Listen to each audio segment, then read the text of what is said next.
जय श्री कृष्ण। धर्म दर्शन चैनल पर आपका स्वागत है। मैं आज आपको मकर संक्रांति के दिन सुनी जाने वाली यमराज की कहानी सुनाने जा रही हूँ। ऐसा कहते हैं कि जो लोग 1 साल तक प्रतिदिन यह कहानी सुनते हैं उन्हें अकाल मृत्यु का भय नहीं रहता, यानी कि यमराज उन्हें कभी नहीं सताते। मकर संक्रांति के दिन सुबह जल्दी स्नान करके हाथ में चावल या चीनी के दाने लेकर बैठे, एक आसन बिछाकर बैठे और एक पानी का लोटा भरकर भी रखे। यह संकल्प ले कि हम आगे 1 साल तक यह कहानी यमराज की कहानी सुनेंगे। फिर कहानी सुने। अब मैं यमराज की कहानी सुनाने जा रही हूँ। एक साहूकार और साहूकारनी थी। वह नित्य प्रतिदिन शंकर भगवान की पूजा अर्चना किया करते थे कि घर में कोई भी संतान नहीं थी।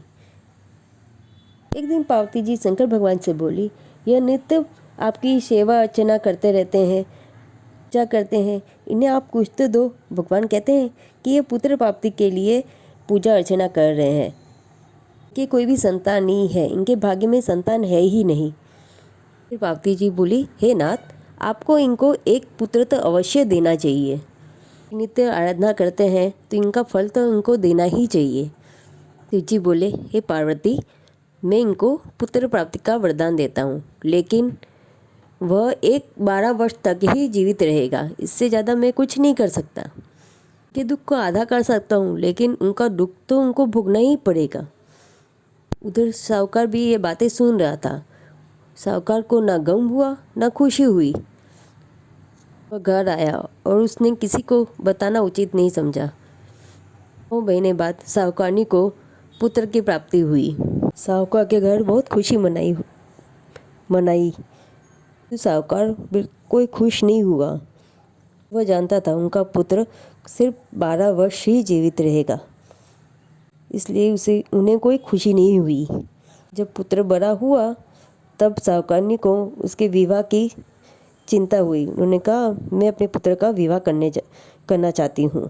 साहूकार ने बहुत समझाया साहूकारनी को कि नहीं, अभी यह आवश्यकता नहीं है, अभी इसका विवाह नहीं हो सकता। लेकिन साहूकारनी नहीं मानी। मैं तो अपने पुत्र का विवाह करके ही रहूँगी। तब साहूकार ने साहूकारनी को यह बात बताई कि अपना पुत्र केवल 12 वर्ष ही जीवित रहेगा। साहूकारनी बोली, कोई बात नहीं, मैं अपने पुत्र का विवाह करके अपने अरमान पूरे करूँगी। साहूकार के बेटे का विवाह हुआ। बहू घर आई। बहू घर आते ही साहूकार और साहूकारनी ने बहू को बताया कि तेरे पति की आयु केवल 12 वर्ष ही है। बहू बोली, कोई बात नहीं पिताजी, मेरे भाग्य में जो होना था वो हो गया। अब हम तीनों मिलकर भगवान शंकर की पूजा करेंगे। तीनों मिलकर पूजा करने लगे। पुत्र की आयु 12 वर्ष पूरी हो गई और एक दिन यमराज जी लेने आए। यमराज जब साहूकार के पास गया तो साहूकार ने बोला, मेरा पुत्र मेरे पास है ही नहीं, मेरी बहू के पास है।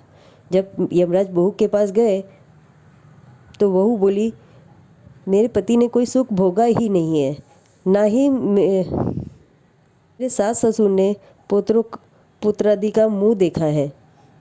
आपके साथ इन्हें कैसे भेज सकती हूँ। यमराज बोले, तेरे पति की आयु इतनी ही थी, वह भोग चुका है। बहू बोली, कोई ऐसा उपाय बताए जिससे इनकी आयु बढ़ जाए। यमराज ने कहा, यमराज का फूफा उठाकर 1 साल तक रख दे, 1 वर्ष तक मेरी कहानी कहे। वो बोली, वह क्या होता है। यमराज बोले, यमराज का काला कंबर, लोहे का तसला, सब 5 रुपये उठाकर रख दे। 1 साल तक रोजाना कहानी सुन। वर्ष पूरा होने के बाद यह सब सारी चीज़ें दान कर दे, इसकी आयु लंबी हो जाएगी। बहू ने ऐसा ही किया और उसके पति की आयु लंबी हो गई। हे यमराज भगवान, जिस तरह साहूकार के बेटे की आयु लंबी हो गई, उसी तरह यह कहानी कहते, सुनते, बैठते, हुकारा देते उन सब की आयु सुनने वाले की लंबी करना और सभी का सौभाग्य बनाए रखना। जय हो यमराज भगवान की। इस प्रकार यह कहानी सुनकर आपने जो अक्षत हाथ में लिए थे वो लोटे में डाल के सूर्य भगवान को अर्घ दे। इस तरह से यमराज की कहानी पूरी हो जाएगी। यह कहानी हमें पूरा 1 साल तक सुननी है, रोजाना। 1 साल तक कहानी सुनने के बाद अगली मकर संक्रांति पर इसका उद्यापन करना पड़ता है। यमराज की कहानी का उद्यापन करना बहुत ही सरल है। 1 साल कहानी सुनने के बाद आप जी का कंबल ले ले, लोहे की तसल 5.25 रुपये और बांट कर यमराज के नाम से दान कर दे। इस तरह उनका उद्यापन पूरा हो जाएगा।